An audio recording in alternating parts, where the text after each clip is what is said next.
자, 오늘 우리에게 주시는 귀한 말씀 마가복음 11장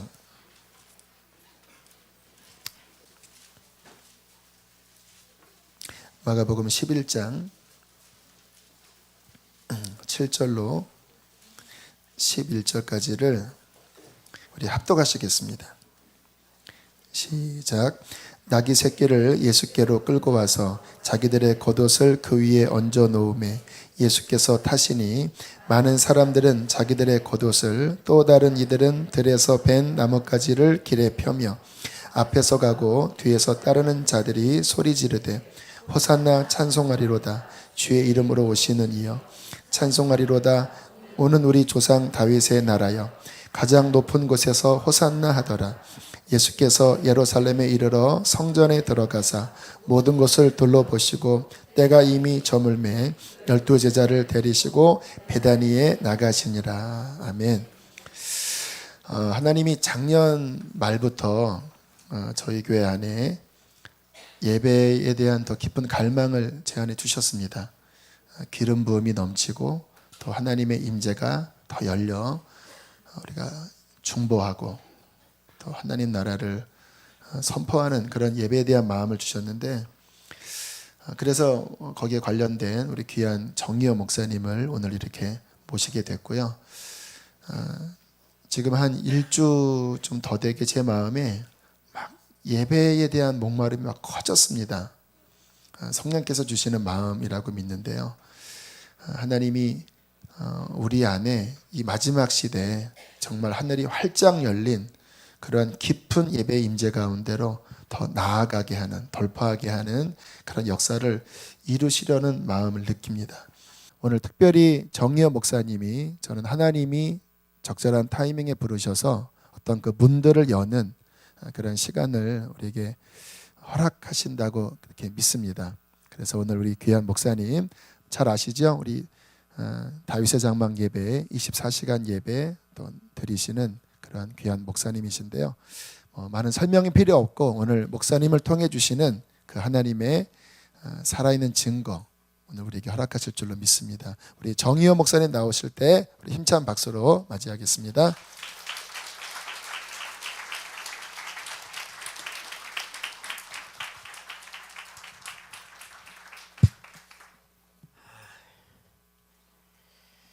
네, 감사합니다.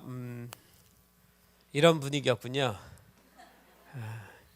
오시자마자 제일 먼저 본당 분위기부터 설명을 해주시더라고요.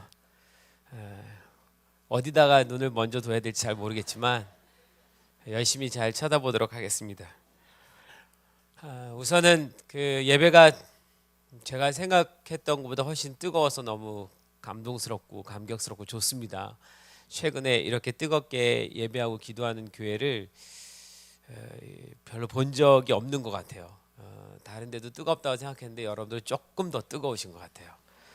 그래서 정말 감사하고 저도 기대가 됩니다. 여러분 참 좋은 성도들입니다. 할렐루야, 믿으시죠? 옆에 계신 분들 참 좋은 성도들이십니다. 옆에 한 번만 더 말씀 나누실까요? 당신은 참 좋은 성도입니다.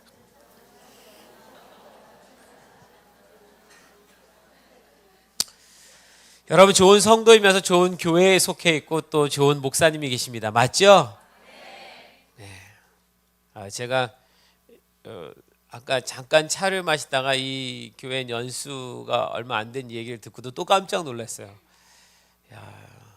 그럼에도 불구하고 하나님이 이렇게 뜨겁게 해 가시는구나 이런 생각이 듭니다. 제가 오늘 말씀을 지금 읽었던 본문 말씀을 나누려고 하는데 사실 이 말씀은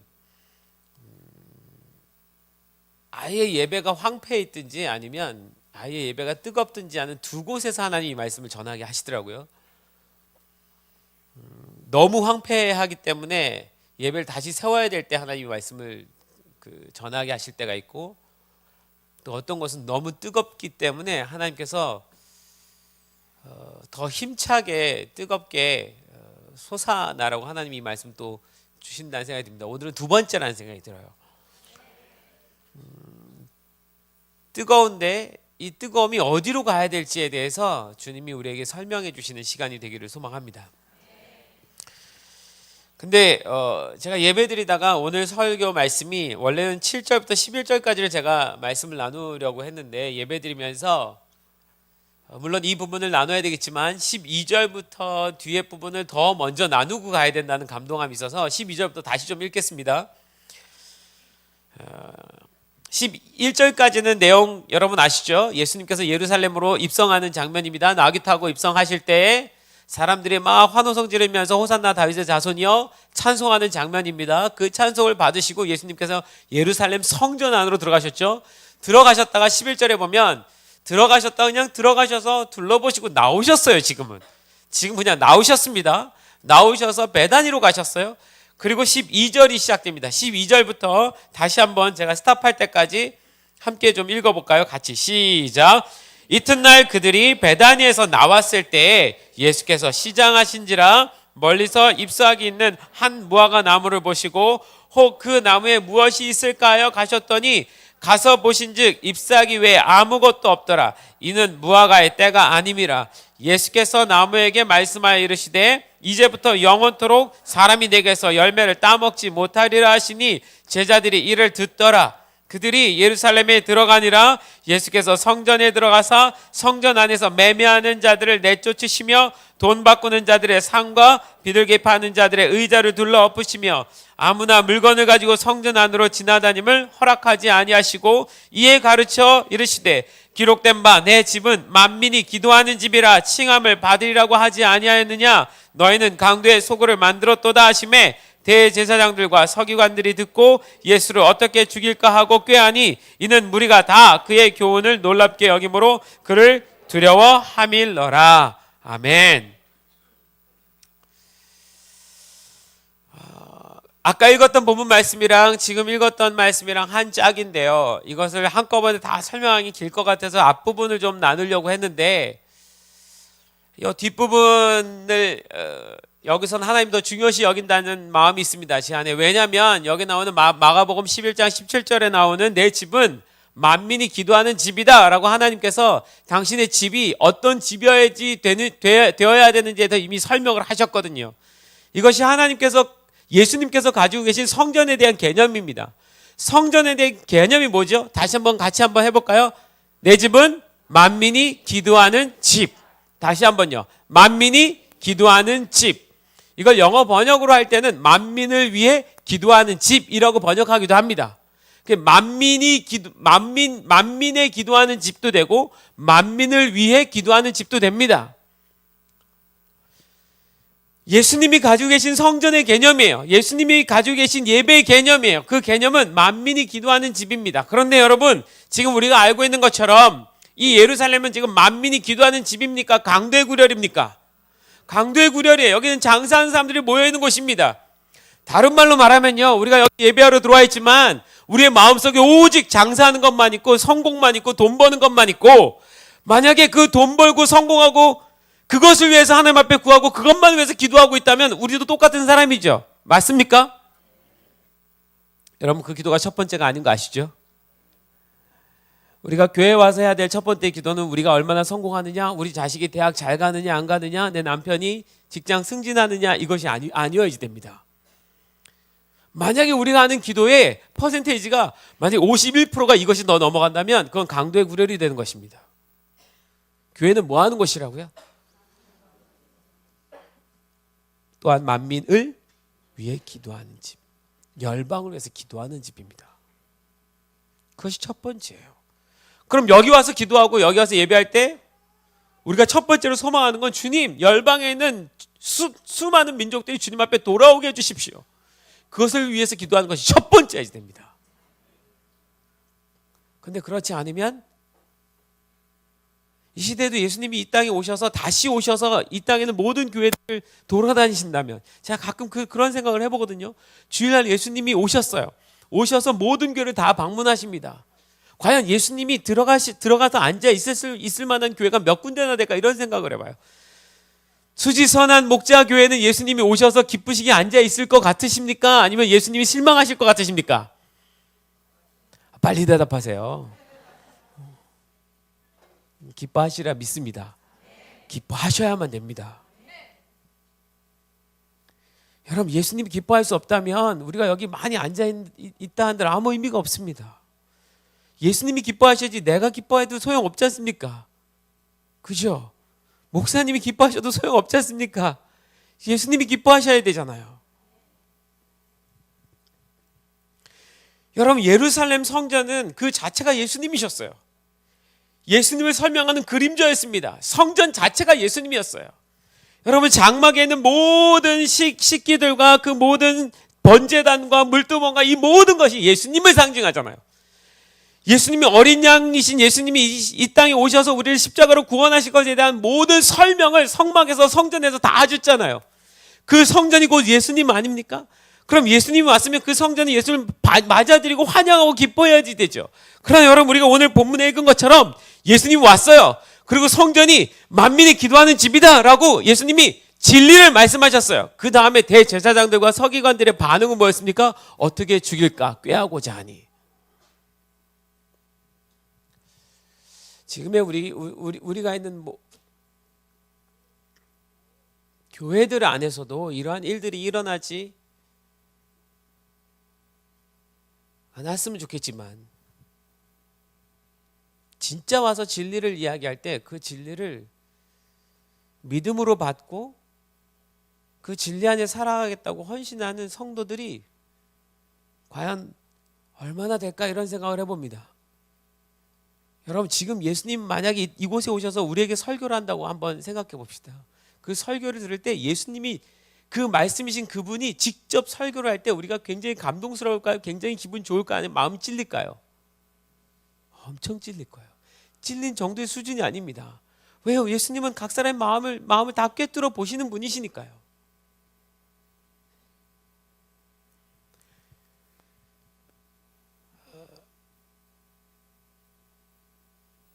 여러분, 지금 예수님께서 이 예루살렘 성전에 오셨을 때 사실 이 예루살렘 성전 예수님을 받아들여야 되는데 지금 받아들이지 못하고 있는 상태에 있습니다. 주인이 왔는데 받아들일 수가 없어요. 그 장 본인이 왔는데 아무도 환영할 수가 없어요. 예수님께서 이미 그런 상황이 일어날 것을 그 전날 아셨습니다. 예수님이 전날 예루살렘에 들어가셨잖아요. 근데 그날은 예수님이 뒤엎지 않으셨어요. 그날은 비둘기 파는 자들, 돈 바꾸는 자들, 그 책상과 의자를 뒤엎지 않으셨어요. 그날은 그냥 조용히 나가셨습니다. 11절에 보면 그냥 조용히 나가셨어요. 그리고 그 다음날 오셔 뒤집으셨어요. 왜 그 11절에서는 뒤집으지 않으시고 12절 이후에 오셔서 확 뒤집으셨을까요? 11절 그 전날에도 예수님 이 장면을 보셨어요. 너무 가슴이 아팠습니다. 근데 그날은 참으셨어요. 그리고 다시 돌아가셨습니다. 다음날 다시 들어오셨어요. 들어오시는 중간에 한 가지 사건이 있습니다. 오늘 보는 것처럼 무화과나무 사건, 무화과나무 저주하시는 장면이 나옵니다. 여기 무화과나무가 나오죠. 제자들하고 함께 아침에 이렇게 가는데 예수님 그날 일찍 나오셨나 봐요. 예수님이 아침 식사를 못하고 나오셨나 봅니다. 시장하셨어요. 예수님 시장하셔서 이렇게 보는데 무화과나무가 하나 있었습니다. 근데 그 무화과나무에 나뭇잎이 무성한 거예요. 그 무성한 걸 보고 누구라도 다 생각했습니다. 저 무화과나무에는 열매가 많겠구나. 왜냐면요, 무화과나무 열매는 잎이 먼저 커지고 난 다음에 잎이 다 커지면 그 다음에 열매가 나오기 시작합니다. 잎이 완전히 커져야 열매가 나오는 거예요. 저도 이 성경을 보고 제가 너무 신기해서 무화과나무 사다가 키웠습니다. 실제로 사다가 키워봤어요. 여러분, 화분집에 가면요 2만 원이면 주고 사요. 무화과나무 하나 사다 켜봤는데 정말 신기해요. 보통은 잎이 나오고 꽃이 나오고 꽃이 시들면서 열매가 나오잖아요. 무화과는요 그 꽃 자체가 열매입니다. 무화과예요. 없을 무자예요. 꽃이 없는 열매다 이런 뜻이죠. 근데 꽃이 없다는 것이 아닙니다. 그 꽃이 안으로 말아 들어갑니다. 그래서 그 안이 꽃 모양이 되는 거예요. 그래서 무화과 보면 안에 깨처럼 돼 있죠. 그게 사실 꽃 안에 들어있는 꽃씨죠. 꽃이 말아들어진 거예요. 이렇게 안으로 이렇게 말려 들어간 형태입니다. 그러면서 그게 열매가 돼버리는 거예요. 그게 무화과예요. 그래서 무화과는 꽃을 볼 수가 없죠. 보통 모든 열매는 꽃을 보면 꽃이 피었구나. 백꽃이 피었으면 저 백꽃 거기서 열매 하나 나오겠구나. 이렇게 생각하겠죠. 무화과는 열매가 나오는지 안 나오는지 어떻게 알 수 있냐면 잎만 보면 되는 거예요. 잎이 커졌냐 안 커졌냐요. 잎이 다 커졌습니다. 그럼 당연히 열매가 있겠구나 생각하고 예수님하고 제자들이 갔죠. 갔는데 열매가 있습니까 없습니까? 없어요. 그래서 예수님께서 저주하셨습니다. 다음 절에 보면 그 무화과 나무가 그 다음날 정말 싹 말라버렸어요. 근데 여러분 이 상황은 아주 이상한 상황입니다. 여기 성경에 뭐라고 기록되어 있냐면 아직 무화과의 나무의 때가 됐다 안 됐다? 안 됐다. 아직 무화과 열매가 맺힐 때가 되지 않았기 때문에 당연히 열매가 안 맺힌 거예요. 그럼 무화과 나무가 잘못한 겁니까 아닙니까? 아니죠. 무화과 나무는 아직 자기 열매 맺을 때가 아니니까. 때가 아니라서 안 맺혔는데 예수님이 가셔가지고 열매가 때가 되지도 않았는데 가가지고 열매 없다고 그걸 저주하시면 됩니까 안 됩니까? 예수님이 잘하셨습니까 잘못하셨습니까?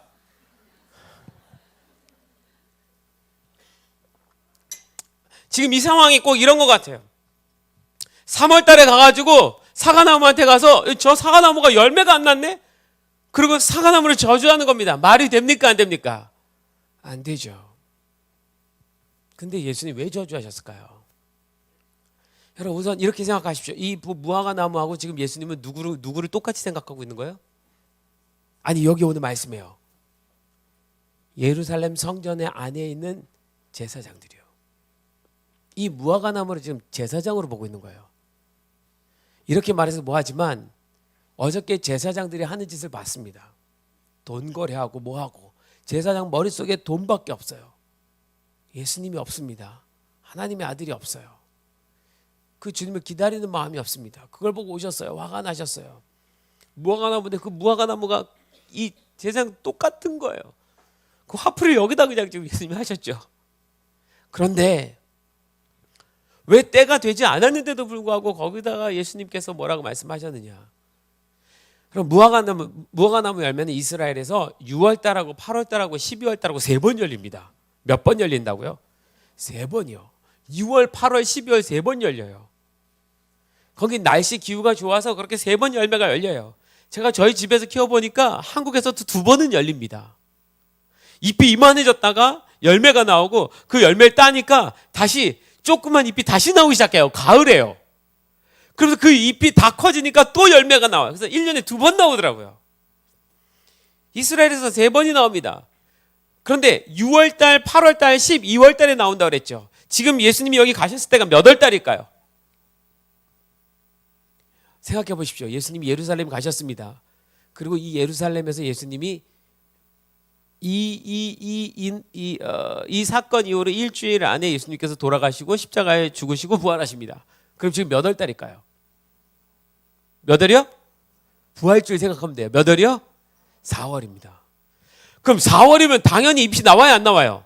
안 나와야지 돼요. 잎은 6월달 초부터 해서 5월 말부터 해서 펴가지고 확 펴야 되는 거예요. 지금 잎도 있으면 안 되는 때입니다. 근데 이 무화과 나무가 정신을 잃었어요. 정신 못 차리고 이 무화과 나무가 4월 달에 잎을 내기 시작한 거예요. 잎이 나오면 당연히 뭐가 나와야 된다? 열매요. 아직 열매가 나오지도 않을 때인데 잎부터 무성해져 버렸어요. 열매는 6월 달에 나와야 되는데 잎이 4월 달부터 펴버렸어요. 당연히 열매가 안 나오는 거죠. 그럼 이 무화과 나무가 잘못한 건 뭡니까? 일찍 피웠어요. 잎을. 일찍 내서 일찍 커져 버렸어요. 열매도 없이 잎만요. 누가 봐도 열매가 나올 것 같이 잎이 커져 버린 거예요. 예수님이 이걸 보고 화가 나셨습니다. 이건 꼭 뭐와 같아요? 예루살렘에 있는 제사장들과 같아요. 아직 열매이신 주님이 안 왔습니다. 근데 그 열매를 이미 자기네들이 다 따먹은 것처럼 잎만 무성한 상태로 있는 거예요. 잎은 무성하게 보이게, 형식은 무성하게 보이게 다 그런 열매는 하나도 없는 거예요. 아직 주님이 오기도 전에 자기 스스로 잎을 다 키워버렸습니다. 자기가 영광을 다 가져버렸어요. 주님이 받으셔야 될 영광을 자기들이 다 받아버렸습니다. 다시 자기들이 다 안 누리고 있어요. 그 모습하고 이 무화과 나무 모습하고 너무 똑같은 거예요. 예수님께서 무화과 나무를 저주하십니다. 그리고 예루살렘 성안에 들어가셨어요. 왜 어저께 성 안을 뒤집어 엎지 않으시고 오늘 뒤집어 엎으셨을까? 어제 갔을 때도 똑같은 모습 봤죠. 그러나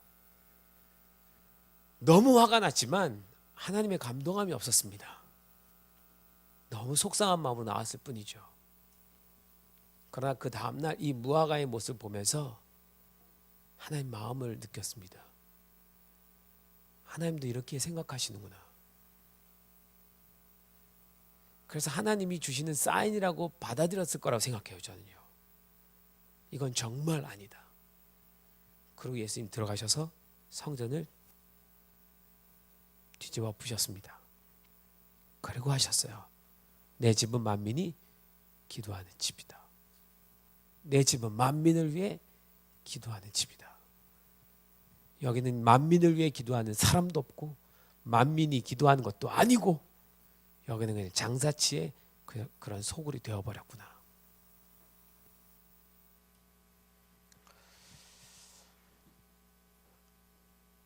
여러분, 이게 지금 이스라엘 백성들에게 향하신 이스라엘 백성들만의 이야기입니까? 아니면 지금 우리가 살고 있는 이 시대의 모습이기도 합니까? 이 시대의 모습이기도 하죠. 우리 모두 다 공감하지 않습니까? 여러분, 한국 안에만 해도 교회가 얼마나 많습니까?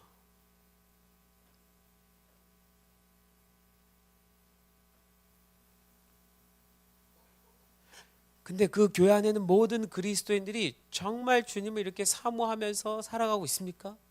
우선요, 뭐가 문제가 되냐면 지금은 기도하는 성도들이 없습니다. 제가 어렸을 때 저희 부모님과 할머니가 모여서 기도하던 생각 납니다.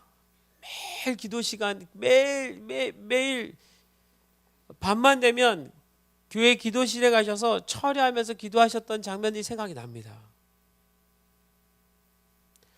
저희 할머니가 저를 업고 거의 30년을 24시간 철야를 하셨어요. 그러니까 집에서 산 적이 없이 아프고 난 다음에 집에 들어오셨지, 아프지 않을 때는 교회에서 365일 철야하시면서 사셨습니다. 본인만 하시면 될 거 꼭 저를 업고 가셔서 저도 덩달아 같이 어렸을 때. 그게 벌써 40년 전 일이에요. 제가 올해 47인데요. 1살 때부터 태어나자마자 저희 할머니가 저를 업고 기도실에서 하셨습니다. 제가 아침에 눈을 뜨면 기도실이었고요. 잠을 잘 때도 기도실이었어요. 근데 저희 할머니뿐만이 아니라 정말 많은 성도들이 모여서 그렇게 기도했습니다. 한국교회를 위해서 그렇게 기도했어요. 기도실마다 불이 꺼지지 않았습니다. 여러분, 그때 교회 문 잠그는 거 상상이나 해봤습니까?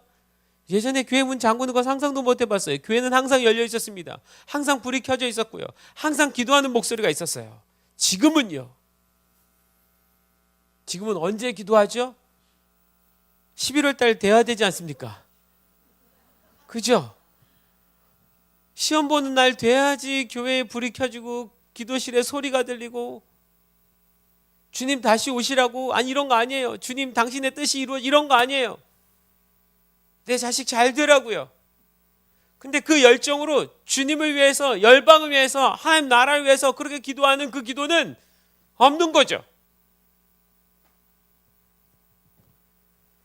여러분, 지금 우리의 모습은 문제가 있다는 것입니다.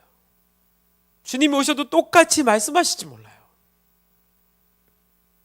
다행인 건, 자, 여기 와서 여러분들의 기도 소리를 듣는 것이 참 기쁘고 다행입니다. 소망이 있습니다. 기도가 있어서 소망이 있습니다. 뜨겁게 기도할 수 있는 여러분들이 있어서 참 소망입니다. 그 기도를, 그 예배를 정말 소중히 여기시는 목사님이 있어서 정말 다행입니다. 그러나 이 다행에서 멈추면 안 됩니다, 여러분. 지금 우리 교회 하나 잘 살자고 하는 이야기가 아닙니다. 수지 선한목자교회와 성도 여러분, 여러분 교회 하나 잘 되는 정도의 수준에서 머물지 마십시오. 수지를 깨우십시오. 수지를 깨우는 교회가 되십시오. 아니, 수지에서 가장 큰 교회가 되라는 것이 아니라 수지의 모든 교회를 깨울 수 있는 교회가 되어달라고요. 한국 교회를 깨울 수 있는 교회가 되어 주십시오. 그리스도인들은 이렇게 예배하고 이렇게 기도하는 성도여야 된다, 이걸 보여주는 교회가 되시란 말입니다. 목표를 거기까지 잡으세요.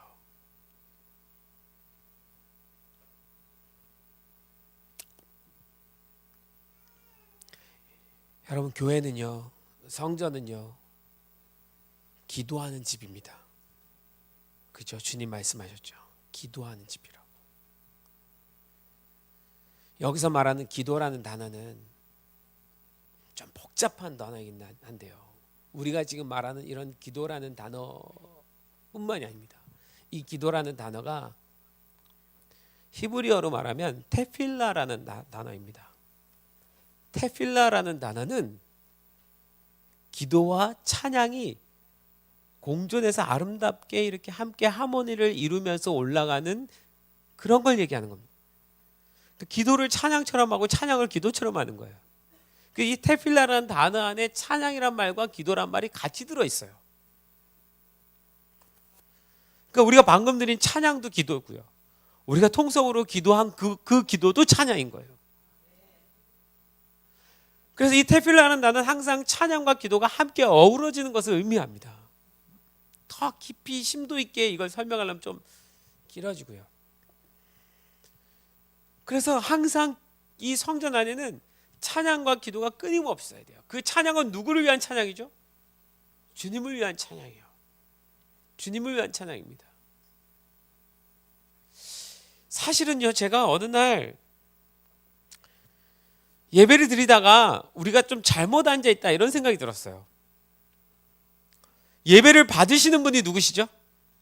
하나님이시죠. 예수님이시죠. 성령님이시죠. 주님이시지 않습니까? 그럼 우리가 무대를 한번 생각해 봅시다. 연극 무대를 생각할 때 앞에서 무대에서 사람들이 연극할 때 그것을 보고 관람하는 사람은 회중석에 앉아 있잖아요. 그죠? 그럼 우리가 예배를 드린다고 할 때 우리는 회중석에 앉아 있는 것이 맞습니까? 무대로 올라와야 됩니까? 회중에 누가 앉아 있어야 돼요? 예수님이 앉아 있어야 돼요. 회중에 예수님 혼자 앉아 계시고 우린 전부 다 무대 위에 올라가서 주님을 경배하고 찬양하고 주님을 높여드리는 기도를 해야지 되는 것이 맞아요. 할렐루야? 맞습니까? 그럼 우리 자리 바꿔야 돼요. 지금 우리 모두 다 여기 올라와 있어야 돼요. 그리고 주님 회중에 앉으시라고 하고 주님을 향해서 우리가 여기서 막 주님 높여드려야 됩니다. 그런데 우리가 이렇게 회중에 앉아서 앞에 있는 강사나 누군가를 바라보는 것 때문에 마치 이 앞에 있는 사람이 여러분을 위해서 뭔가 해줘야 되는 상황이 돼버린 거예요. 어쩌면 목사가요, 여러분을 상대하고 여러분들에게 뭔가 나눠주는 위치가 돼버린 거예요. 예배는 그렇지는 않습니다. 설교는 물론 그럴 수 있죠. 예배는 아닙니다. 예배는 받으신 분이 딱 한 분이에요. 그래서 그 순간에, 예배의 그 순간에는, 경배의 그 순간에는 여러분 앉아있는 자리가 무대가 되어야지 됩니다. 그리고 여기가 자리가 되어야지 되는 거고요. 믿으십니까? 저도 이걸 너무 깨닫고 싶고 너무 가르치고 싶어서 저희 예배팀을 1년 동안 뒤돌아서 예배하게 했어요. 십자가 바라보고 하라고. 자꾸 앞에 쳐다보니까 회중을 어떻게 인도할까 막. 회중의 어떤 감동하심에 따라 자기 감동이 막 변화되고, 그게 주님의 감동하심에 따라 변화돼야 되는데,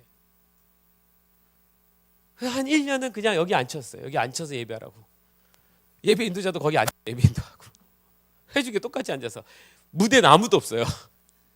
주님만 바라보고 예배 인도자 뒤통수 바라보기 하면서 예배하고. 왜요? 그걸 배우고 싶었어요. 우리 스스로 깨닫고 싶어서요.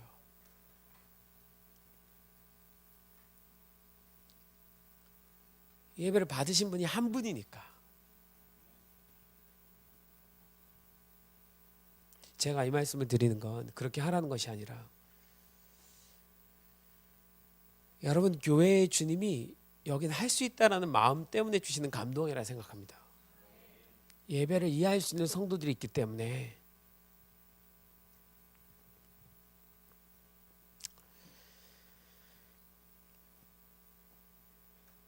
자, 여러분, 성전은 만민이 기도하는 집인데, 지금 예수님께서 이 성전에서 보고 싶었던 건 당신을 위한 예배인데, 그 예배가 하나도 없고 오직 돈과 재물과 물질과 장사와 이런 것이 가득한 성전을 예수님 보게 되었습니다. 근데 이 본문의 앞에 오늘 목사님이 읽어주신 그 말씀을 보면 이와 정반대 이상한 모습이 등장합니다. 다시 한번 보시죠. 7절부터요.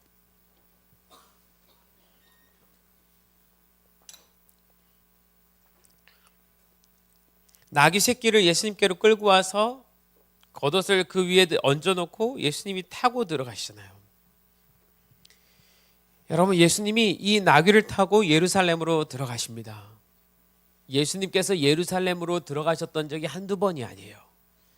예수님이 이 땅 가운데 33년 사셨으니까 적어도 33번은 예루살렘에 들어가셨습니다.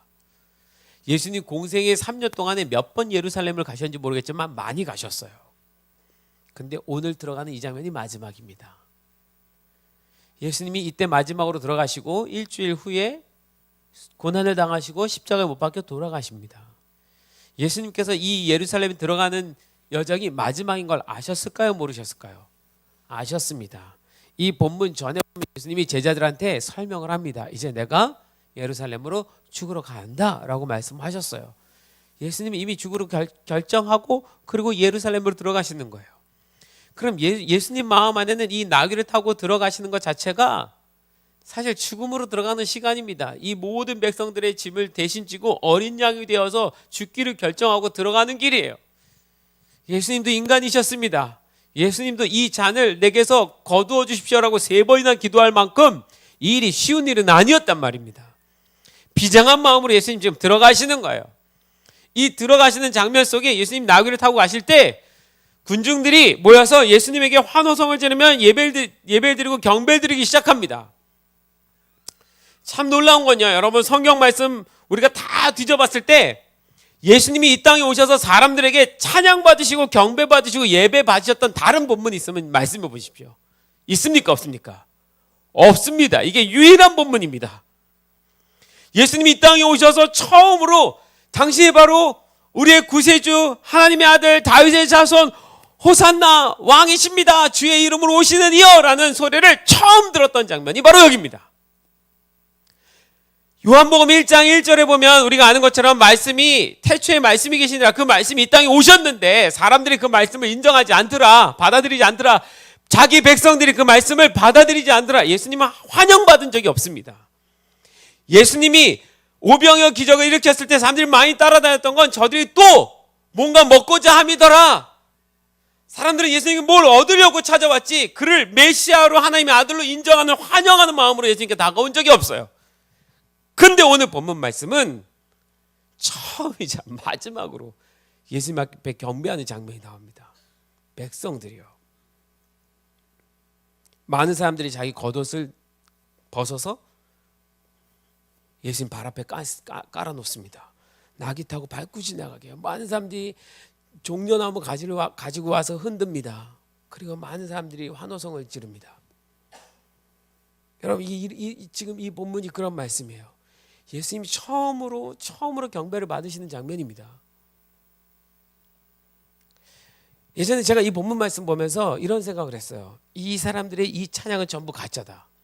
왜냐하면 일주일 후에 예수님을 십자가에 못 박아라 라고 소리칠 사람들이기 때문에 지금 하는 모든 이 환호는 전부 가짜다. 아무것도 아니다. 그렇게 생각했던 적이 있었어요. 그런데 여러분, 이 장면이 누가복음에 또 나옵니다. 같은 장면 설명을 하는데 누가복음에서는 한 이야기가 더 적혀져 있어요. 이 장면을 보고 어떤 바리새인이 와서 서기관이 와서 예수님에게 이야기합니다. 이 사람들 너무 시끄러우니까 조용히 좀 시켜달라고. 조용히 좀 시켜주십시오. 예수님이요, 선생님이요, 너무 소란스럽지 않습니까? 좀 조용히 좀 시켜주십시오. 그때 예수님 뭐라고 말씀하셨습니까? 기억나시나요? 뭐라고 말씀하셨죠? 만약에 이들이 찬양하지 않는다면 뭐가 일어나서 찬양하게 될 것이다? 돌들이라도 일어나서 찬양하게 될 것이다. 그럼 그 얘기는 뭡니까? 당연히 이 찬양을 지금 주님 받고 있는 중입니까? 아닙니까? 받고 계신 중이에요. 너무 행복하게 받으시는 거예요. 너무 기쁘시게 받고 있는 중입니다. 예수님은 이것이 이 백성들이 일주일에 어떤 소리를 하건 뭐하건 간에 이 순간은 이 백성들에서 나오는 이 소리는 하나님의 감동하심으로 성령님의 인도하심으로 이 백성들이 지금 예수님께 보내고 있는 경배와 찬양이라는 것을 아셨어요. 그래서 받으셨습니다. 너무 기뻐하셨어요. 그래서 오히려 그 바리새인은 꾸짖었습니다. 만약에 이들이 찬양하지 않는다면 지금 이 순간에 돌들이라도 찬양할 것이다. 그러면 여러분 이 순간에 분명 예수님은 경배를 받아야 되는 순간인 거예요. 이 순간에 예배를 받으셔야 됩니다. 이 예배를 안 드리면 안 돼요. 사람들이 안 하면 돌들이라도 해야 되는 상황인 겁니다. 예루살렘으로 들어가기 바로 전에 예수님은 경배를 받으셔야만 되는 거예요. 이런 생각 가끔 해보는데 이 백성들이 예배를 안 드렸으면 참 좋았을 뻔했다. 그럼 성경에 우리는 돌들이 일어나서 소리를 지르더라. 그런 성경 말씀을 읽을지도 모르는. 그럼 중요한 건 지금 예수님은 하나님은 그게 사람이든 돌이든 분명히 그 순간에 주님을 경배하고 찬양하는 걸 소리를 올려드려야 되고 예수님 그걸 듣고 예루살렘으로 들어가셔야 된다는 거예요. 그 사람들이 막 환호하면서 경배합니다. 이게 지금 감람산이죠. 이 장면을 마가복음 11장 1절에 보면 베다니 벳바게라고 소개를 합니다. 베다니는 우리가 알고 있는 것처럼 마르다와 마리아와 나사로가 살았던 동네죠. 예수님 굉장히 친근히 가셨던 동네입니다. 여러분 이 동네에서 예수님이 이런 찬양과 경배를 받으시고 예루살렘으로 들어가셔요. 그러나 정작 주님을 예배해야 될 예루살렘에는 아무도 예수님 예배하지 않았습니다. 다른 말로 말하면 그 당시에 성전 안에서는 아무런 찬양이 없고 길거리에선 어마어마한 찬양과 경배가 있었던 거예요. 교회 성전 안에서는 예배가 없고 오히려 길에서 백성들이 예배를 드린 것입니다. 감람산에서요. 감람산엔 예배가 있었는데 예루살렘에는 예배가 없는 거예요. 여러분 예수님이 이거에 대한 이야기를 요한복음 4장에 먼저 사마리아 여인에게 하신 적이 있습니다. 사마리아 여인이 물었어요. 우리가 어디서 예배하는 것이 옳습니까? 그리심산입니까? 예루살렘입니까? 그리심산은 그 당시 북이스라엘에서 섬기던 제단이 있고 남유다에서는 예루살렘에 있으니까 사마리아는 북이스라엘 쪽에 있으니까 우리가 그리심산에서 드리는 것이 맞습니까? 예루살렘에서 드리는 것이 맞습니까? 이 얘기는 어느 장소에 가서 예배하는 것이 옳습니까? 장소가 어디냐고 묻는 것이죠. 그때 예수님 대답 뭐였습니까? 그리심산도 아니고 예루살렘도 아니다. 장소가 아니라고 얘기했어요. 그 다음 뭐라고 말씀하셨어요? 하나님께 신령과 진정으로 예배하는 때가 오고 하나님은 그 예배하는 자를 찾으신다. 장소가 아니라 하나님을 예배하는 자를 찾으시는 어느 때가 오는 거예요. 그럼 장소와 상관이 없어집니다. 그 이야기는 이제 예루살렘이 아니다. 예루살렘이 아닌 때가 온다. 예루살렘 정해진 어떤 장소에만 하나님이 임재하시는 것이 아니라 하나님이 예배하는 자들 가운데 하나님이 직접 찾아가시는 때가 온다. 여러분 이건 충격적인 사건이죠. 사실 이스라엘 백성 사람들이 들을 땐 충격이에요. 예루살렘 외에는 아무 곳에서도 제단도 쌓으면 안 되고 제사도 드림 다른 어떤 곳에서도 하면 안 되는데 수천 년간 예루살렘을 지켜왔는데 예수님이 이제 예루살렘에서 예배 드리지 않는 날이 올 거다. 예배자가 있는 곳이 곧 성전이 될 것이다. 이런 얘기죠. 여러분, 그럼 오늘 이 감람산에서 이 찬양과 경배를 받으시고 예루살렘 안에 들어가서는 못 받으셨어요. 그럼 이 순간 진짜 성전은 어디입니까? 감람산입니까? 예루살렘입니까? 감람산이죠. 이미. 그래서 예수님께서 들어가셔서 하신 말씀이 이 성전을 허물라. 내가 3일 만에 다시 짓겠다. 그렇게 말씀하신 거예요. 허물어져야 된다고 말씀하신 거예요. 돌 위에 돌 하나도 남지 않을 만큼 다 무너져야 된다. 이렇게 말씀하신 거죠. 여러분 예배하는 자를 찾으신다고 그랬잖아요. 그럼 그 예배하는 자는 누군지 제가 이것만 설명하고 오늘 마치겠습니다. 예배하는 자요. 여러분 이 말씀을 듣고 내가 정말 예배하는 자인가 아닌가 잘 돌아보십시오. 적어도 이 정도 수준은 되어야지 이게 예배하는 자라고 주님 말씀하시는 겁니다. 첫 번째요.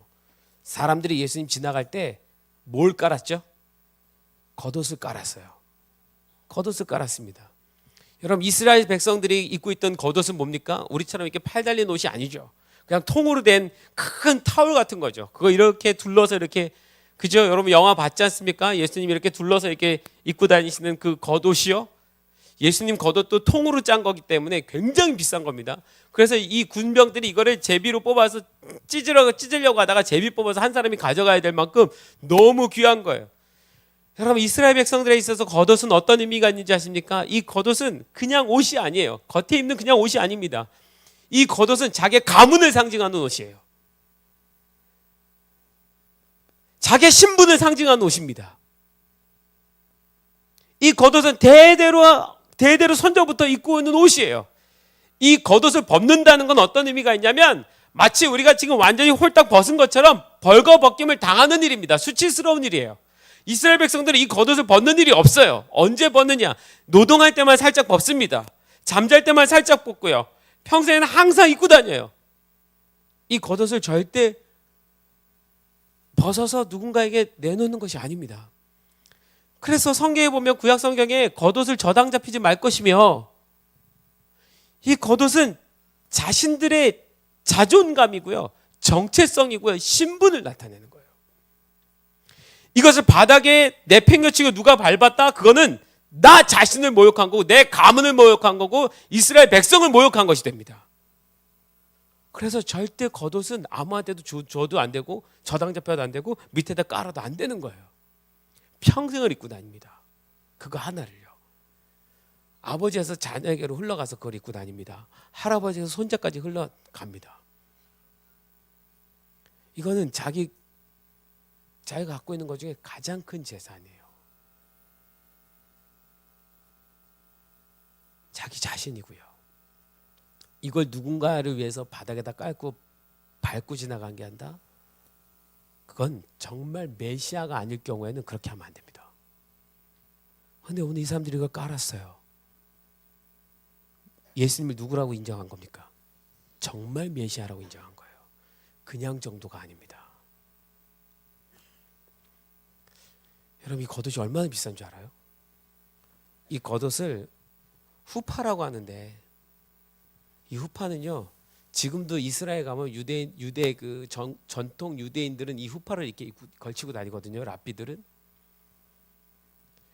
제가 성경에서 이게 이거구나 이런 의미 이스라엘 가가지고 이 후파를 한번 사려고 갔습니다.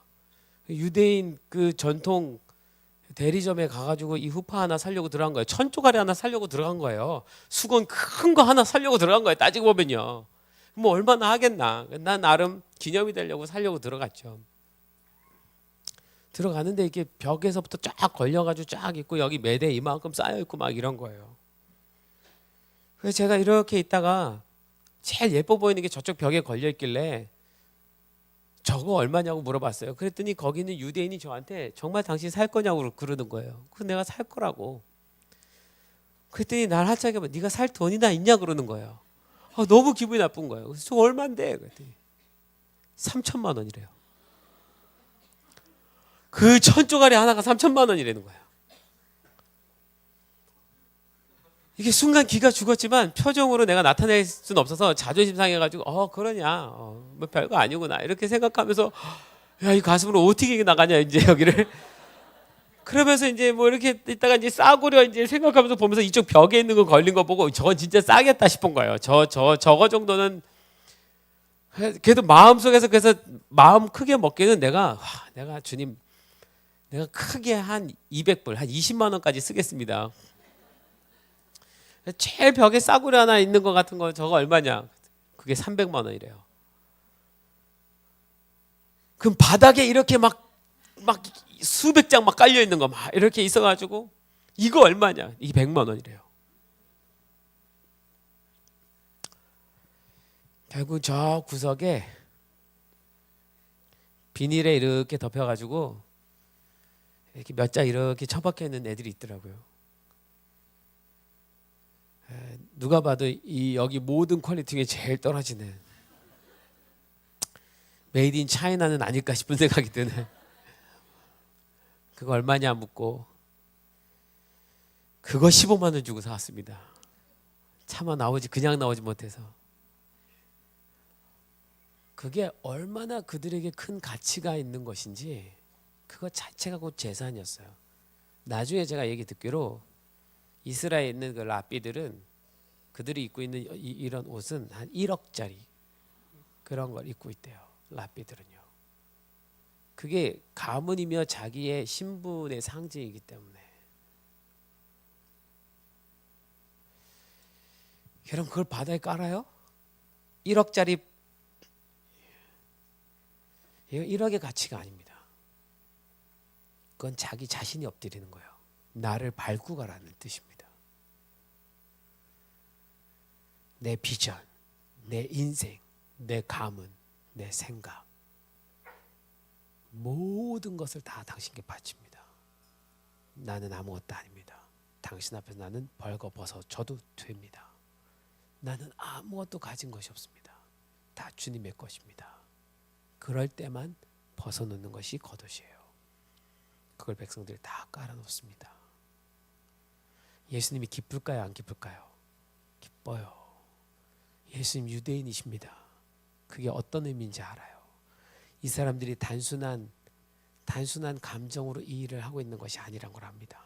이스라엘 사람들이 그렇게 감정적으로 행하지 않아요. 여러분 그래서 예수님이 이 예배를 받으실 수가 있었어요. 여러분 진짜 예배가 뭔지 압니까? 내 인생 전부를 다 바칠 수 있어야 그것이 예배가 됩니다. 내 가정, 내 가문, 내 집, 내 시간, 내 자녀 주님 앞에 그것을 다 내려놓을 수 있는 사람이어야만 그가 호산나 다윗의 자손이여라고 외칠 때 그 외침이 진짜가 되는 거예요. 만약에 그걸 다 드릴 수 없다면 내가 외치는 모든 찬양과 기도는 주님 받으시기 참 힘듭니다.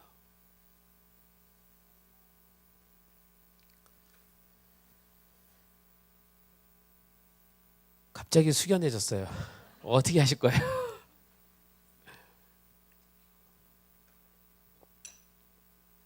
여러분 이것이 예배의 수준이라면 그럼에도 불구하고 이 예배를 드리시기를 소망하십니까? 네. 아멘 하셔야지 됩니다. 지금 내 모습이 그렇지 않다 할지라도 아멘 하셔야 됩니다. 그렇게 가겠다고 결정하셔야지 됩니다. 다 드리셔야 돼요. 조금이라도 내 것을 가지면서 주님 내놓으라 하실 때 내놓을 수 없다면 특별히요. 어르신들 많으시니까 내 자녀를 내놓을 수 없다면 그 예배는 주님 받으시기 힘듭니다. 여러분 자녀를 주님께 다 내놓으셔야지 됩니다. 주님이 쓰셔야지 돼요.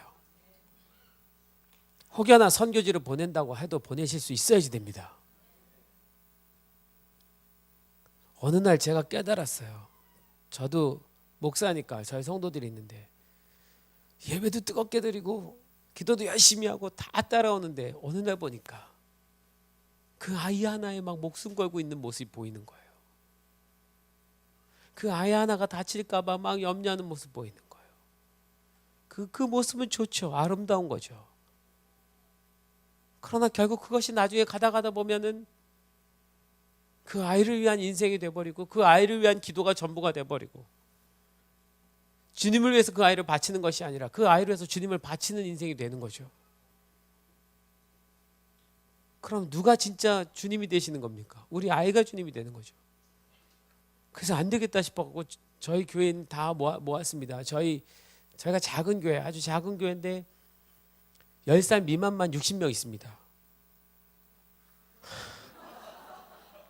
저희 성도가 100명이에요. 20대, 30대만 있습니다. 41살짜리 한 10명 있고, 그 다음에 제가 나이가 제일 많아요. 그러니까 20대, 30대 애기 엄마들이 많은데, 그게 100명인데 애가 한 70명 돼요, 지금요. 엄청 많이 쏟아놓고 있어요. 어차피 전도도 안 되니까 애라도 많이 낳아라. 웬만하면 지금 제일 많이 낳은 가정이 애가 5입니다. 5인 가정이 2가정이 있고, 셋은 뭐 수두룩하게 있고, 분위기가 이러니까 뭐 다들 셋 낳아도 부끄러운 거 생각 안 하고. 근데 우리 중에 누군가 한 아이만 바치라고 그러면 섭섭하지 않냐? 나머지 성도들이 마음이 어렵지 않냐? 아니, 그 성도만 마음이 어렵지 않냐? 우리 아이 전부를 선교사로 바치자. 전 교인이 선교사로 아이를 내놔라. 그럼 적어도 우리 교회 성도들 중에 아무도 마음 어려운 사람 없지 않겠냐? 전 성도가 다 내놓으면, 그리고 우리 앞으로 이 아이를 선교사로 만드는 일에 우리 모든 교인이 다 그걸 향해서 살아가자. 할렐루야. 저희 교회니까 아멘 해주신 거죠? 그리고 그날 다 바치기로 결정하고 자기 아이 다 끌어안고 바치는 기도를 했습니다. 전 아이를 다 선교사로 살아가게 하자고. 평소에 그렇게 많이 울지 않았는데 그날은 왜 이렇게 많이 우는지 모르겠어요.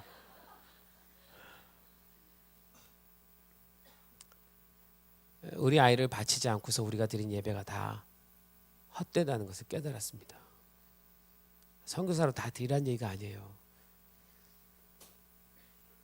주님을 위해서, 주님이 정말 쓰는 아이가 되기를 위해서 내어놓지 않은 거죠.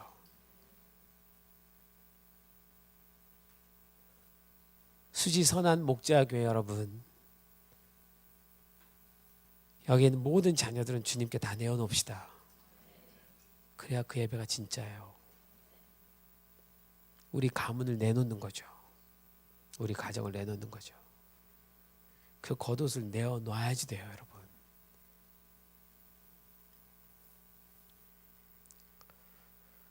두 번째는 사람들이 나뭇가지를 갖다가 흔들었습니다.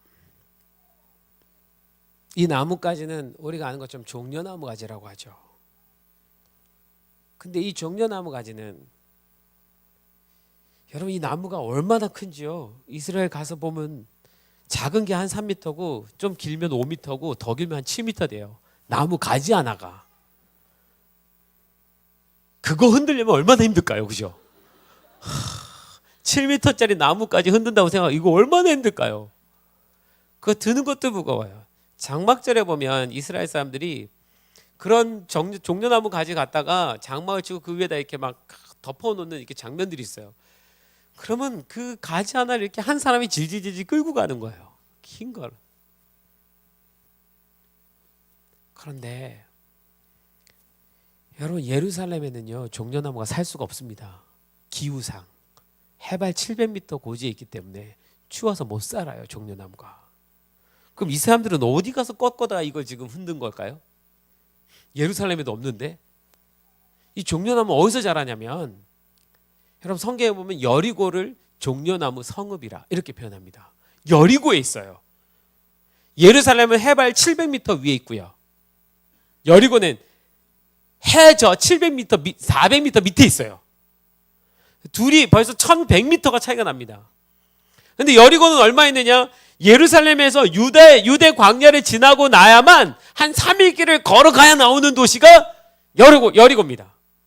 여러분, 이 마가복음 이 11장 요 장면 바로 전에 있는 장면이 누가복음 그 장면에 보면 19장에 보면 여리고에서 삭개오를 변화시키고 올라오시는 장면이에요. 그 여리고에서 삭개오를 변화시키고 유대 광야를 한 3일 길 지나셨죠. 3일 정도를 걸어 올라오시면 예루살렘 요 끝에 도착을 합니다. 그 끝에 도착한 마을이 베다니 벳박이에요. 그러니까 예수님은 지금 여리고에서 올라오신 거예요. 삭개오 변화시키고. 근데 삭개오 변화시킬 때 거기에 수많은 군중들이 있었습니다. 그 군중들은 어디서부터 따라왔을까요? 갈릴리에서부터 따라온 사람들이 있습니다. 이번에 예수님이 예루살렘에 들어가시면 왕이 될지도 몰라, 이런 기대감 때문에 사람들이 몰려왔단 말이에요. 그 삭개오 변화되는 모습도 봤습니다. 이거는 성경에 없는 얘기예요. 제가 지어낸 얘기니까 여러분 그냥 추론하시고 들으십시오. 이 종려나무 가지 어디서 갖고 왔을까?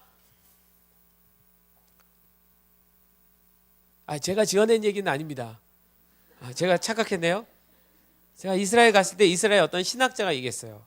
이 종려나무 가지는 아마도 여리고에서 들고 왔을 것이다. 왜냐하면 거기밖에 없으니까.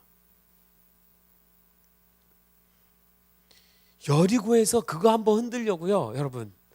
5m짜리 7m짜리 나뭇가지를 들고 광야를 지나서 3일 길을 걸어와서 지금 그거 한번 흔들고 내려놓은 거예요. 예배 때 이거 한번 흔들고 내려놓으려고. 얼마를 지고 왔어요 지금? 3일 길을 지고 오는 거예요. 힘들게요, 걸어서요.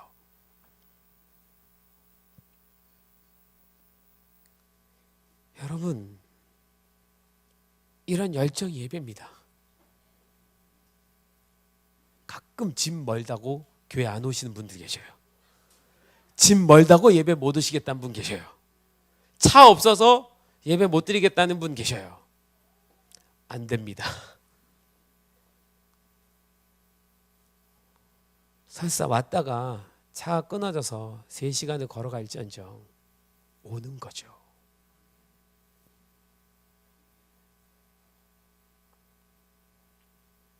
이 금요일 날 이 자리를 꽉 채우신 여러분처럼 오는 거죠. 교회에서 하는 모든 예배에 다 참석하기로 결정하고 오는 거죠. 여러분, 이게 예배입니다. 우리 1907년도에 한국교회 부흥이 일어났을 때 그때 이야기를 들어보면 예배 한번 드리려고요. 부흥에 한번 참석하려고요. 저기 사는 성도가 쌀가마니를 지고 한 달을 걸어와서 한 주 예배 드리고 그 쌀가마니를 그 지고면서 먹고 예배 드리면서 먹고 그리고 돌아갔대잖아요. 여러분, 이런 예배 드릴 수 있습니까? 드려야 합니다. 여러분, 예수님이 지금 받으신 예배가 이런 예배예요. 예수님 이들이 뭘 했는지 보셨단 말입니다. 자기 겉옷을 까는 것뿐만이 아니라 예수님 한번 환호성 지르려고 그 여리고에서부터 그걸 힘겹게 들고 그걸 한번 외치고 그것을 흔들고 주님 호산나 다윗의 자손이여 그렇게 외치고 내려놓으려고 예수님이 그걸 보셨어요. 그래서 예수님은 감동 받으셨습니다. 이것이 예배다. 여기가 바로 진짜 성전이구나. 그런데 예루살렘 성전 들어갔는데 편안하게 사람들이 앉아있고 편안하게 거기서 양 한 마리를 사괴해서 와가지고 돈으로 바꾸고 아무 수고도 없이 아무 헌신도 없이 그 모습 보고 예수님이 여러분, 마지막으로 이 사람들이 호산나 다윗의 자손이여 외쳤어요. 호산나 다윗의 자손이여. 여러분, 이 다윗의 자손이여라고 외치면 어떻게 됩니까? 죽습니다. 그건 죽는 거예요. 불과 30년 전에 다윗의 자손이 태어났다라고 별을 보고 쫓아온 동방박사 때문에 2살 아래 애들이 다 죽었어요. 이스라엘 백성들이 기억하잖아요. 다윗의 자손이 태어났다는 말 한마디 때문에 2살 아이들이 다 죽었단 말입니다. 베들레헴에서요. 그 장면은 모든 예루살렘 사람 다 알죠. 여기 사람 다 알죠. 이스라엘 백성 다 알죠. 그 가슴이 아직도 상처가 아물지 않았죠. 거기다 대고 다윗의 자손이라고 외치면 어떻게 되는 겁니까? 죽지 않는 얘기죠. 목숨 걸었습니다. 여러분, 목숨 걸고 하는 예배예요.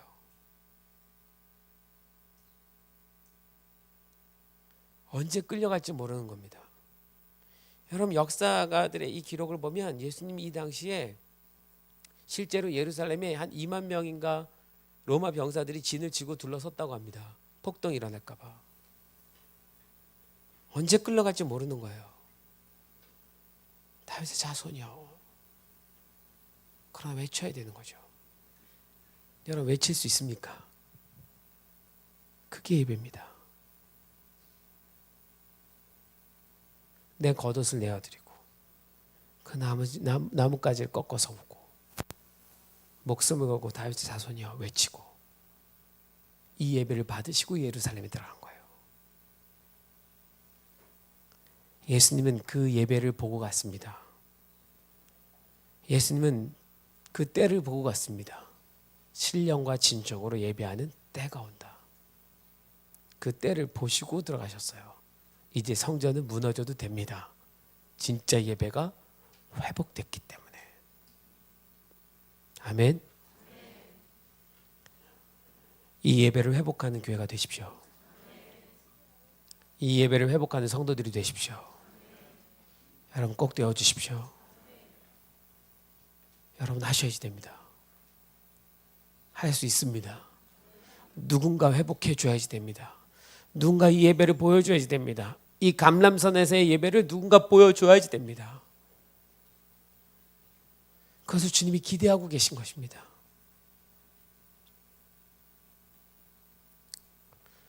몇 시간 뜨겁게 소리 질렀느냐에 대한 이야기가 아닙니다. 몇 시간 뜨겁게 찬양했느냐에 대한 이야기가 아닙니다. 주님 우리의 태도를 보십니다. 우리의 전부를 드려야만 할 것입니다. 그들이 나중에 주님을 맞이하게 될 것입니다. 호산나 다윗의 자손이여 주의 이름으로 오시는 이여 바로 카바 베시엠 아도나이.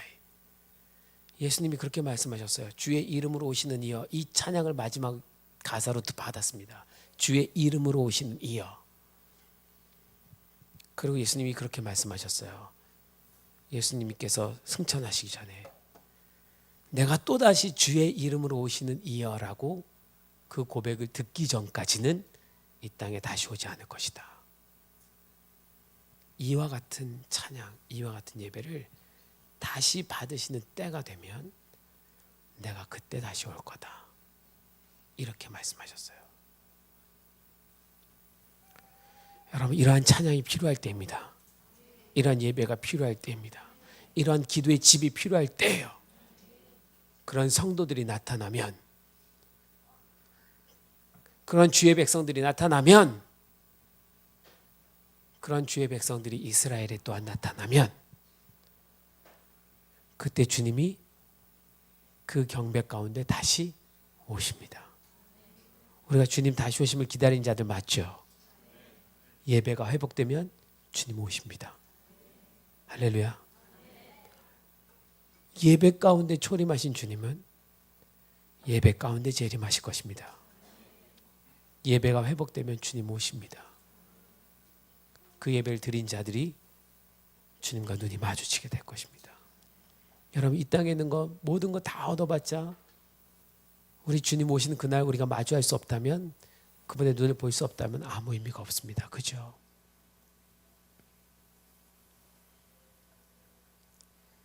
꼭 그 예배를 회복하는 성도 여러분 되기를 소망합니다. 우리 같이 찬양했으면 좋겠는데요. 잘 좀 나와주시고요.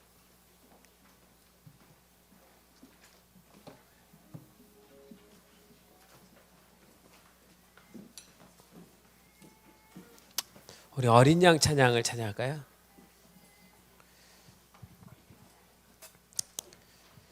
제가 여러분께 부탁하고 싶은 것이 있습니다. 이 부탁은 제 부탁이 아니라 주님이 부탁하시는 부탁이라 믿습니다.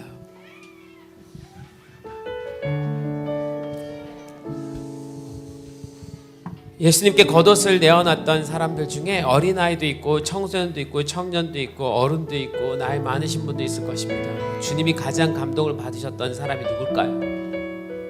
어린아이일까요? 아니면 장년, 노년일까요? 어린아이들이 주님 앞에 기뻐하며 한호성 지르는 거 예수님 분명히 기뻐하셨을 것입니다. 그러나 나이 많으신 분들이 자기의 겉옷을 내려놓을 때 주님은 그 모습을 보시고 아셨어요. 그게 어떤 의미인지. 그들이 그동안 쌓았던 모든 것을 주님 앞에 내려놓는 거였어요. 자신이 쌓아놨던 모든 명성을 예수님 앞에 다 내어놓는 것이었어요. 그때 예수님이 큰 감동을 받았을 거라는 생각이 듭니다. 청년들은 내놓으라고 그러면 잘 내놔요. 뭔지 몰라서 내놓고요. 솔직히 내놓을 게 없으니까 그냥 내놓는 거예요. 그러나 정말 내놓기 힘든 건 우리가 나이가 가면 갈수록 우리 어떤 자존심이든 뭐든 이게 참 쉽지가 않더라고요.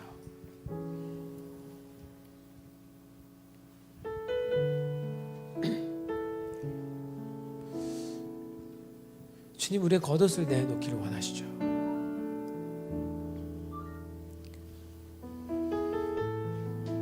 이 시간 여러분께 부탁하면서 함께 하고 싶은 것이 있는데요. 우리 믿음의 행위로요. 주님 앞에 우리의 겉옷을 좀 내려놓을까요? 그런 의미에서 실제로 여러분 지금 입고 계신 겉옷 있죠? 벗어보세요. 네, 벗어보세요. 네, 벗어보세요.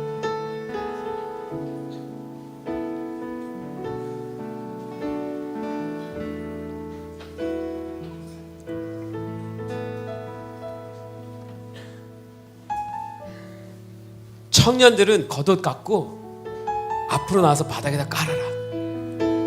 그래 그 위에 무릎을 꿇자. 하고 싶은 사람은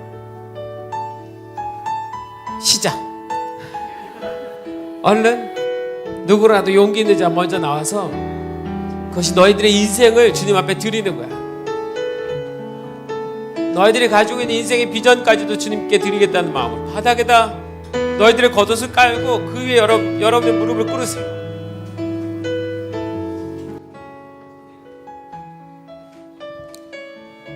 청년뿐만이 아니라 그렇게 하고 싶은 분 계시면 그 자리에서 일어나셔서 나오셔서 여기에 여러분의 겉옷을 깔고 그 위에 무릎을 꿇으셔도 좋겠습니다. 강당까지 올라가셔도 좋습니다. 아니면 그 옆에 자리에 빈 공간에 그러셔도 좋겠습니다. 아니면 자리가 비좁으니까 여러분 겉옷을 여러분 무릎 위에라도 얹어 놓으시면서 주님 이것이 아니 바닥에다 내려놓읍시다. 여러분 바닥에다 내려놓으세요. 그리고 마음의 무릎이라도 꿇읍시다. 지금 이 행위는 주님 나의 전부가 바로 당신의 것입니다. 나를 위하여 이 땅에 어린 양으로 오셔서 내 죄를 용서하시고 나를 구원하신 그 은혜와 그 사랑에 나도 나의 인생 전부를 드립니다. 내가 드리는 예배는 내 겉옷을 다 바치며 드리는 예배입니다. 나의 인생을 드리는 예배입니다. 나의 소망을, 나의 비전을, 나의 가정을 다 주님께 드리는 예배입니다. 주님 이런 예배를 회복하게 도와주십시오. 주디 선한 목자교회 여러분, 지금 이 시대 하나님이 그런 하나님의 성도를 찾고 있습니다. 누군가는 이 일을 해줘야지 됩니다. 한국교회 누군가는 깨어서 먼저 자기의 겉옷을 내어놓아야지 됩니다. 여러분 교회가 먼저 시작하십시오. 그래서 하나님이 여러분의 이 모습 때문에 예수님이 감동함을 받고 그 예수님께서 다른 교회를 깨우실 수 있도록 우리 그 어린 양 앞에 다른 거 아무것도 필요 없습니다. 어린 양 예수 외에는 나에게 아무 필요 없습니다. 우리 그렇게 주님 앞에 고백하면서 내 모든 걸 받으십시오. 같이 통성으로 기도하시겠습니다. 주여 세 번 외치고 기도하시겠습니다. 시작. 주여 주여 주여 예 아버지 하나님, 우리가 주님 앞에 무릎을 꿇었습니다.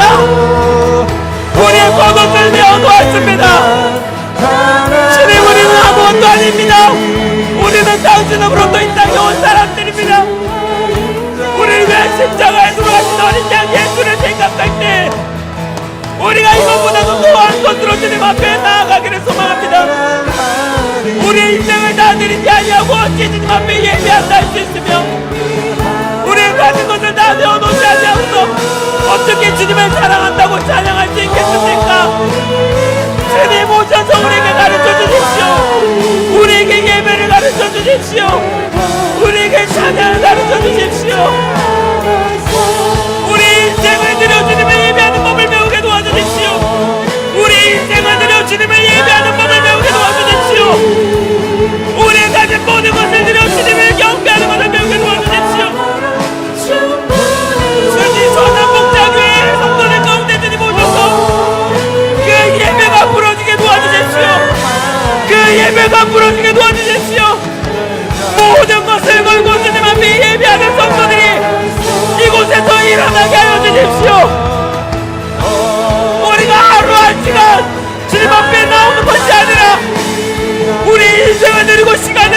아이들을 주님께 드립니다.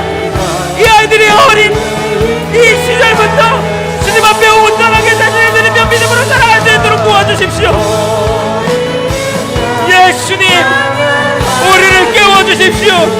우리를 깨워주십시오. 주님, 오늘 이곳에 찾아오셔서 예수님 선한 목자 성도 여러분 모두에게 참된 예배가 무엇인지 말씀하여 주십시오. 그 예배로 돌파하는 교회가 되게 하여 주십시오. 그 예배로 이 교회가 한국교회에 하나님 일어서는 교회가 되게 도와주십시오.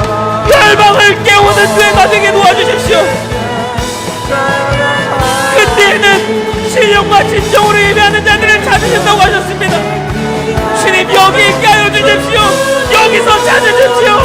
신령과 진정으로 예배하는 자들 여기서 찾으십시오. 하나님께 예배하는 자들을 찾으러 오신다고 하셨는데 여기서 찾으십시오. 여기서 찾으십시오. 여기서 찾으십시오. 주님, 예 주님, 예 주님,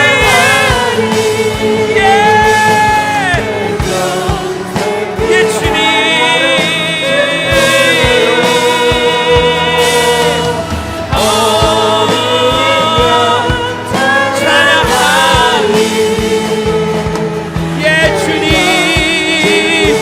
여기서 찾으십시오. 주님, 당신의 백성을 이곳에서 찾으십시오.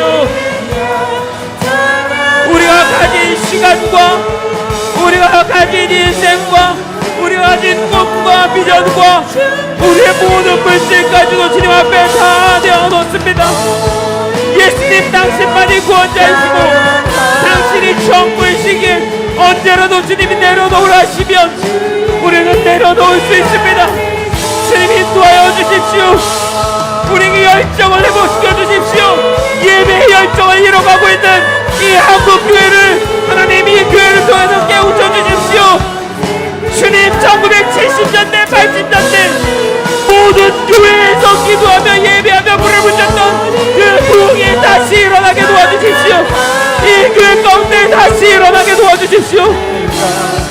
주님, 다시 기도의 불이 일어나게 하여 주십시오. 기도의 불은 다시 붙을지어다. 한국교회가 가졌던 그러나 잃어버렸던 기도의 불들은 다시 일어날지어다. 주님, 기도의 불이 다시 일어나게 하여 주십시오. 이 주님 땅에서 다시 일어나게 하여 주십시오. 예수님, 우리가 소망합니다. 예수님, 우리가 소망합니다. 다시 일어나게 하여 주십시오. 다윗의 자손이여, 이곳에 오셔 주님의 자녀들을 만지시고 주님의 자녀들 가운데 하나님의 계시를 풀어주시고 주님, 당신이 임재하실 수 있는 온전한 예배가 이곳에 있게 하여 주십시오. 예수만 마나시리아라 카르마야세 한노아르마야 시리아르마야 소와나나사 예르마나시리아르마야 소와야세. 예수님, 우리 당신을 경배합니다. 예수님, 우리 당신을 초청합니다. 예수님, 당신을 환영합니다. 우리 인생 가운데 오실 주님을 찬양합니다. 예수님 찬양합니다. 만민이 기도하는 집, 하나님 이곳이 만민이 기도하는 집이 되게 도와주십시오. 만민을 위해 기도하는 집, 바로 이곳이 만민을 위해 기도하는 집이 되게 도와주십시오. 주님, 이곳에서 기도하는 그 기도가 열방을 향해서 흘러가게 도와주십시오. 열방을 깨우게 도와주십시오. 이곳에 청년들이 열방을 누비며 예배하며 다니게 도와주십시오. 이 청년들이 누비며 다니는 모든 곳들마다 하나님 소망이 일어나게 도와주시고 하나님 생명의 수가 터지게 하여 주시고 구원의 기쁨이 흘러넘치게 하여 주십시오. 예수님, 예수님,